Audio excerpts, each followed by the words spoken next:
used to hate the word broken. Broken trust, broken promises, broken hearts. But I've learned something.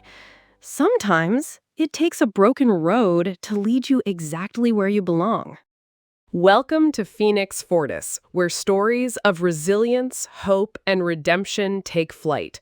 I'm your host, Diane. Relationships. They're some of the most beautiful parts of our lives, and sometimes the most painful. We build them on promises, trust, and hope. But too often, those very foundations crack under the weight of lies, betrayal, or disappointment. If you've ever walked through heartbreak, you know the kind of wound it leaves.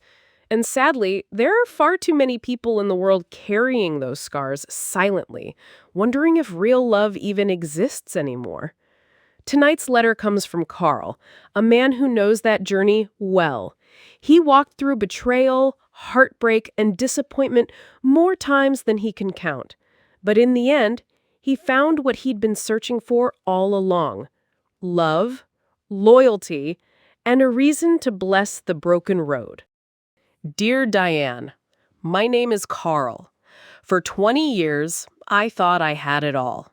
I married my high school sweetheart. Her name was Rachel. And together, we built what I thought was a forever life. We had kids, a home, and all the pieces that are supposed to add up to happiness. But what I didn't know was that the picture I was holding on to was already cracked. Rachel was unfaithful, and when the truth came out, the life I thought we'd built together collapsed overnight. The divorce didn't just end a marriage, it unraveled everything I loved. Rachel told lies, ugly ones, about me. She painted me as someone I wasn't. She took custody of the children. She took nearly everything in the divorce.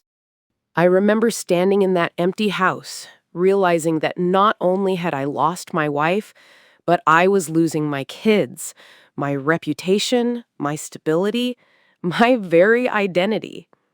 I wasn't just heartbroken. I was shattered. I wasn't ready to give up on love, not yet. So I tried to rebuild. I dated, and slowly people began to see that I wasn't the villain Rachel had made me out to be.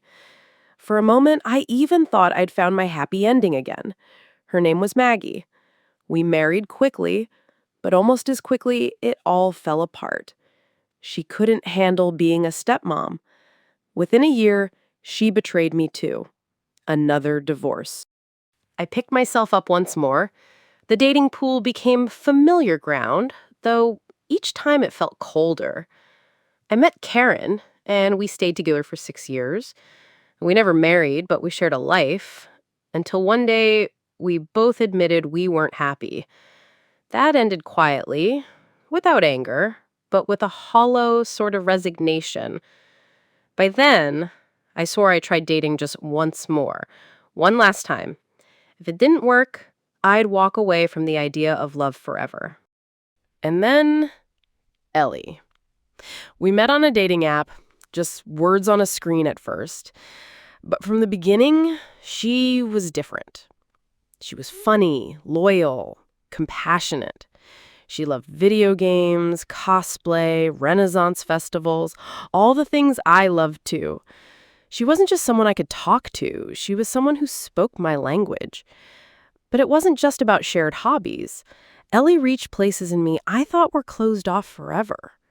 After years of lies and disappointment, my heart had grown hard, cautious, unwilling to trust. Yet with every conversation, every laugh, every moment, she chipped away at those walls. For the first time in years, I wasn't just existing, I was living again. She reminded me that love doesn't have to wound, it can heal. Our first date was at Disney's Epcot, and from the moment I saw her, I knew this wasn't just another date. This was the beginning of something that felt real. For the first time in years, my heart wasn't bracing for disappointment. It was daring to hope.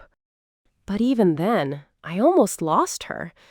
After nearly 9 months together, I made a mistake, a stupid one.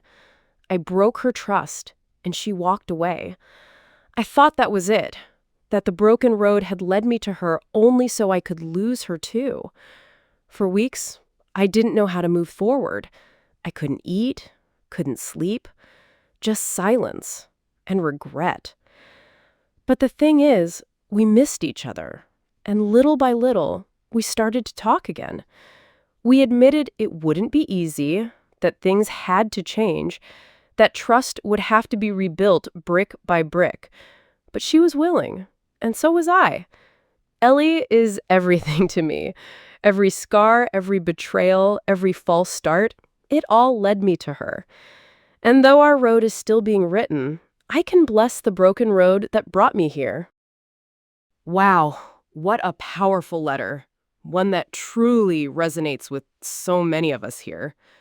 Carl's story is a reminder that love isn't always simple or easy. Sometimes the path to the right person winds through heartbreak, betrayal, and mistakes. And yet, every wrong turn, every closed door, every painful ending can shape us into the people we need to be when the right love finally arrives. Blessing the broken road doesn't mean forgetting the pain. It means seeing how even the cracks and detours can lead us home. And when we finally arrive, we realize that the scars don't make us unlovable. They make us able to love more deeply, with eyes wide open. Sometimes the very things that nearly broke us become the reasons we can finally recognize the truth when it stands right in front of us. And isn't that what resilience really is? Not just surviving the storm, but coming out the other side with the wisdom to know what truly matters. Carl could have let betrayal harden him. He could have chosen bitterness, closed the door, and said, "Never again." But he didn't. He kept walking, even when the road felt hopeless. And in the end, that journey brought him to Ellie, proof that even a shattered path can still lead to something whole.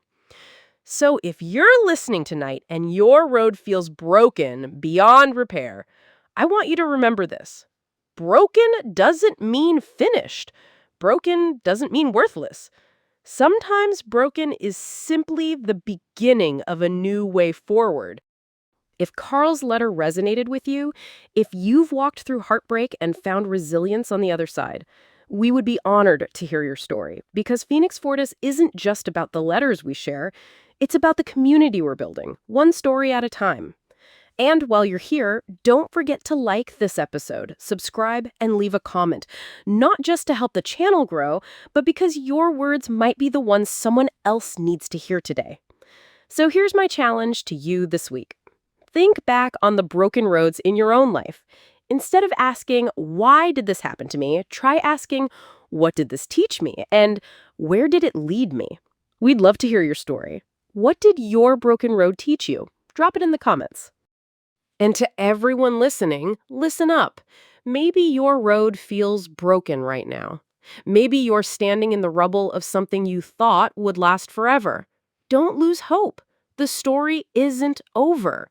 Sometimes the hardest chapters are the ones that lead us to the ending we never thought we'd find. Here's the hard truth. Relationships are messy. They ask more of us than we think we can give. They demand trust, commitment, forgiveness, and sometimes starting over when it feels impossible. But when love is real, when it's honest, it doesn't just survive those challenges, it grows stronger through them. Carl's story is proof of that. Even after betrayal and heartbreak, even after mistakes and disappointment, he didn't stop believing that love was out there. And when he finally found Ellie, he discovered what so many of us long for, that love isn't perfect, but it is worth it. So if you're tired, if you're guarded, if you've convinced yourself that love isn't for you, hear me now. Your broken road doesn't disqualify you. Sometimes it's the very thing that prepares you for the kind of love that lasts. This has been Phoenix Fortis, where stories of resilience, hope, and redemption take flight. I'm Diane, and we'll be back soon with another story of love, loss, and the strength to begin again. Until then, take care of each other. Take care of yourselves. And if you ever feel like the road ahead is too broken to keep walking, remember this. Sometimes the broken road is the very one that leads us home. If you'd like more reflections from Diane's hard truths, be sure to check out our Phoenix Fortis shorts, brief moments of insight for the days you need them most. And as always, bless the broken road that brought you here, and keep rising.